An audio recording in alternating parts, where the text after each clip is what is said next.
And welcome to the Big Game Christian Sports Network. Cedric Bailey with Coach Brenda McHatton. How you doing? I'm good. Well, you did it. How do you feel? It feels great. It's been a long time coming. I've been here for 23 years and have tried for it every year and finally got it. Wow. And I'm just going to show, those are runner-up trophies right there. There are 4 of them. Is that correct for the last how many years?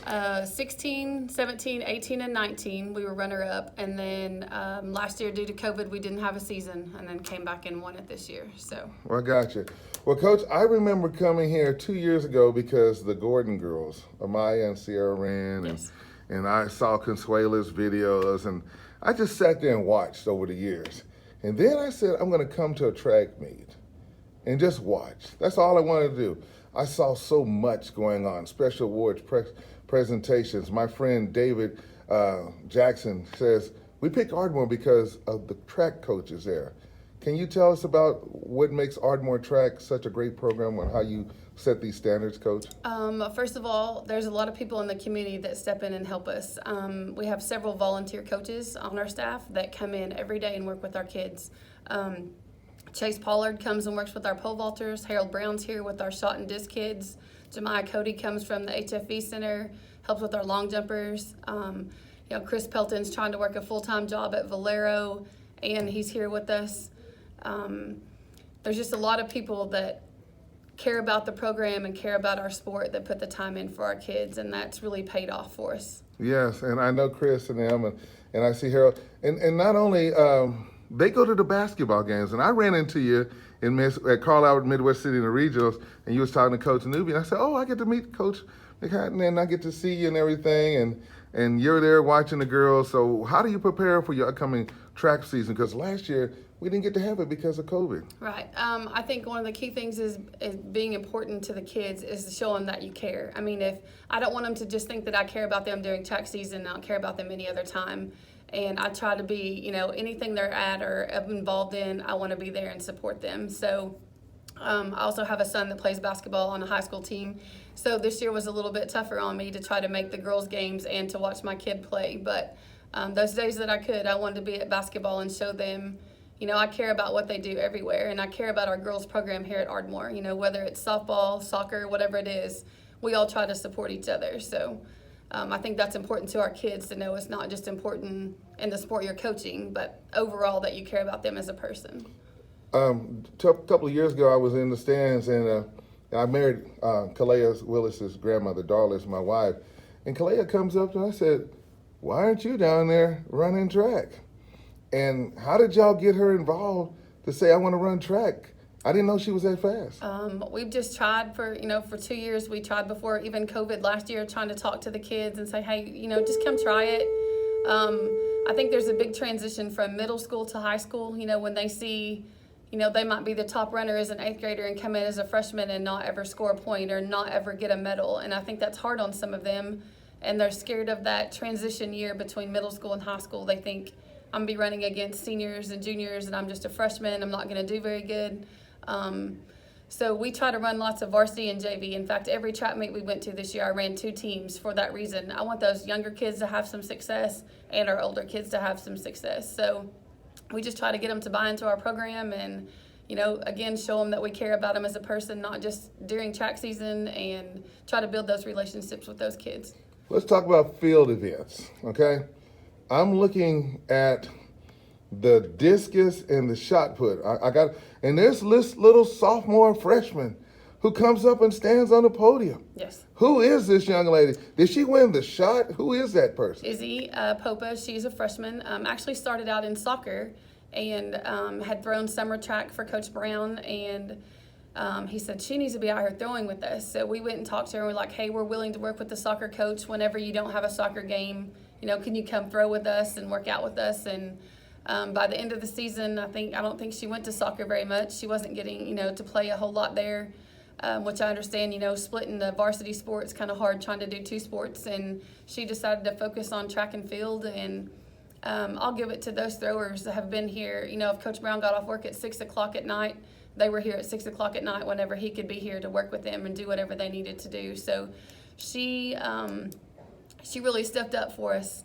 We had gone into regionals after regionals, and if you know Chris Pelton, you guys know that he sits down and has a point system already made out before the week of state track meet. And we went through with the girls every step of every event. You know, this is where we're seated. This is what we can do. This is what we have to win state. And she was one that excelled over and beyond. You know, we told her we thought she would get 8 points for us, and ended up getting 10. Then goes and they point, in the shot and disc both. Our long jumper, we have 2 that placed in the long jump. We had 1 that placed in the high jump.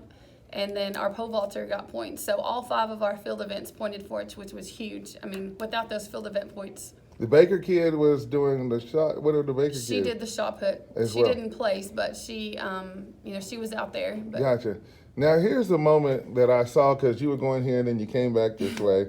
And what happened was, when those field events go on, they line them up 1st through 8th, because I was explaining to my wife this is how they do it, to get them ready so they'll know when they're placing. But you come over there and you just hug those girls. Yes. And I could just see the tears of something, because it was something special about that moment. Can you share with us about what was going on at that time, Coach? Part of that was our senior, Reagan Guerin. She had high expectations, and, we all did. She threw 133, or 130 and then 3 inches, I think, was her best. And, she wanted to be a state champion, wanted to do whatever was, she could do. And when Izzy outthrew her at the state meet, it happened one other time during the year, and it bothered her, with a freshman beating her. And we've explained to them, we didn't care who got the first, who got the second, or who got the points. We were a team, and we were all trying to compete. And she was kind of down on herself at that time, hurt that she didn't feel like she did her part. And after we explained, hey, we got more points than we thought we were going to get. So we're actually better off than we thought. And I don't know, part of being able to host at home and me being able to keep the track meet running, I was allowed to be down there on the field, so kind of got a little bit more, I guess, with my athletes than more, I could see their emotions and be there with them when I was trying to help medal them or get them to the medal stand. So I don't know, I was very proud of all of them. Yeah, but I saw that and I said, wow, that's a special moment. Because, and as a matter of fact, somebody even, the photographer, my man Bo from the Ardmore, even got a nice picture. Then I saw that later. So let's talk about the relays, and let's talk about, I would say there's one young lady on this team. If you need somebody to play softball, she's there. You need to play basketball, she's there. You know I'm talking about Shakira Smith. Yes. And for her to run hurdles, 300, how do you decide, what they're best at? We just kind of look at what their overall, where we can point from them, kind of like Coach Bell's situation. I think, if we can qualify a relay with someone else and save someone else, we tried to figure out what points we could get, what was best. We even took Phoenix Smith, who almost qualified for state. She ran the 300 hurdles the week before we come into regionals trying to get a time. Actually ran really well, and next year, she will definitely be a hurdler for us on the 100s and 300s. But Shakira is just one of those kids, kind of like, the Gordon girls. You could put her in an event and she would try it, whether it was a distance race, she would try whatever. It wouldn't matter. But she did a phenomenal job. She did. We switched the anchor leg. Her and Cheyenne switched places this week. Just felt like I just knew that she could anchor that relay for us, and she would give it all. In fact, all 4 of them on that mile relay, and gave everything they had. Yeah. 1 more second slower, we end up state runner-up. So we PR, run our best time, and still, we win it by 2.5. So. Now I got to ask you about Presley Caldwell and Delilah. Is it Delilah Roberts? Delilah Roberts, yes. Those young ladies. Now, Presley, I looked at her and I said, Presley, she can step it up when she wants to. Yeah. She ran your 3rd leg. Yes. When she got the baton, she was in 9th place, but she brought it all the way and put you either in 3rd place. Can you talk about Presley? Because she plays softball too as well, yes. And basketball. And basketball, yes. She's a great kid, and she's a cheerleader also. So she's like a busy girl. Freshman. Yes, and she's a freshman. Wasn't sure if she really wanted to run at first, but luckily I coached cross country at the middle school also, so I've seen what she can do. So I knew that she had the talent for that. So, we talked to her, and she decided to come out, and she's one of those in practice every day, for the most part, will give you everything that she's got. She's got a different level. You can tell her, you got to go now, and she knows that she's got to pick it up and go. So I think she's one that I'm curious to see how she grows in the next 3 years. I think she's going to be a great athlete and could probably go run track anywhere she wanted to go, play softball. She's one of those that could do kind of like a Shakira. She's going to be able to do it all. I gotcha. Kalea. The poor girl, I felt so bad for her. You know, she runs the 4x1, the 1, the 2, and the 4x2, and you know, hurt most of the season with the leg, and we took it easy on her as long as we could. And then, you know, right before regionals, we were like, hey, we've got to have you in the 100 and the 200, and of course on both relays.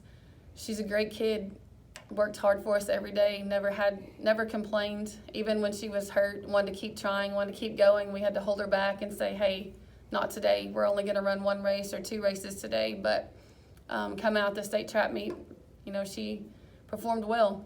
The 200 and they ran that, and she was like in the nice spot, and it was, Yes. you know, and I was just telling Mom and I said, and Grandma, it's all right. She's already, you know, got 3 medals, you know, and I know you want to get 4, but it's like you gotta relax the runners, and Right. it's timing, you know. It was moving so fast, you know, having a one day meet hurt us, you know, a little bit in that area, but she took it well and did well and reacted well. I think part of the 200 thing, after we talked to her a little bit, you know, at regionals, we told her the first day, hey, in the morning, we just got to qualify for the afternoon. And I don't think she expected that competition level to be the way it was, you know, once they got out and she saw, you know, how the competition was. She's like, I tried. She's like, it was just, I thought I was right there, but I think she was just trying to qualify to get in and save some of that energy. You know, she still had 3 more races to go after that one. So, you know, part of that I think, you know, we take responsibility for is, you know, we should have made sure they understood, you know, we're running for time. We got to get in that top 8. So, Gotcha. but thank goodness at the end, you know, it would have been nice to have a little more cushion going into that mile relay, but, you know, all day long they did what they were supposed to do, and we got some unexpected points we didn't count on. And Chris had us picked 100 and Bishop McGinnis 91, and I think we ended up 95 and 92.5. So we didn't miss it by much, guessing points, you know, for the day. So The last race, and what did you say to the girls or did you say anything to them? How did you do it to say, hey, if we get this, we're number 1? We had looked at, actually a friend of mine, I don't know, people may know him, Chris McGowan at Kingston. He was out on the field kind of working with me, and I was like, these points are starting to scare me. And he's like, don't let it scare you. He said, just kind of figure it up through the end and tell your kids kind of where they need to be in that race. And we've ran, I think a 4:17 was our best time going into that race. And so we knew that if we had to finish 7th or better to win by half a point. So if we got 7th, we won the trap meet by half a point. We told our kids they had to finish in the top 3 in that heat. Like, we really need to try to be in the top 3. So if there's some faster kids in that first heat, then, you know, we would still be state champions when it was over. And they ran, I mean, you saw it, lights out. They ran the best that they could. We PR'd, ran our best time, and we finished 4th. And they all 4 come across the line crying, thinking, you know, 4th place, we didn't finish in the top 3. We're not state champions. And we had to wait on the calculations from that first heat to find out. It was within a second, I think 1.8 or something, 1 point, I can't remember what the exact number is, time. So 2 seconds. If it would have been 2 seconds slower, we would have been state runner-up overall. So. And you've been down that road several times. Yes, we have been down this road before. And how did you feel when you won? What was your emotions? And who was reaching out to you? Your texts, your phone calls? What happened the next 24 hours? My phone went crazy. I think by the time we cleaned up after the track meet, or after the celebration, let me go back to that because we did celebrate that. We cleaned up the few things that we need to get inside before the rain, and all the coaches kind of got together and went to eat. I think I had 84 text messages on my phone before we even got done or got to the restaurant to eat. So lots of people reaching out and just talking about how well our kids performed, and people congratulating us on the meet, and just different, you know, it was several things that we got. So that's phenomenal. And as we close, the most important thing is your family, children, husband, everybody. that moment with them? What did it, what did they share with you? What did it mean for you and your family? It was good. My husband was there. He doesn't normally go to the track meets. He decided he'd come and was down on the field when we got right there when we won. So he was very excited, and my middle son was there working, most of the day. So 2 of the 4 were there anyway. But it was a good day. They were pretty excited. They know the time that I spend and the hours that we spend, trying to do things the right way and to get our kids prepared for this and trying to prepare. We had the regional and 2 state meets to get workers for and do all that besides the coaching side of it. Just trying to put all those meets together was very time consuming. So very rewarding in the end on both sides of that. Well, Coach McHatton, I just want to say congratulations. It's a great way to close out the year. You made it through all the rainstorms. Yes. That was a challenge or so. And as a prayer warrior, I got there and I looked up and I saw that big old tent out there that we sent y'all from the prayer center. Yes. And I said, man, that tent is holding up strong, and Yep. the massagers are working out well. And we just want to let you know we're here for you in this community to make Ardmore a great place to go to school, get an education, even during the pandemic. But it worked out in your favor. It did, and I appreciate you, and I appreciate everyone that helped us. There were so many people that stepped in to volunteer time, brought food, made goodie bags for our kids. Without the people that did all that, we wouldn't be where we were today. So. All right. I can say it to you, once a Tiger, always a Tiger. Thank you very much. Congratulations. Thanks. God bless you.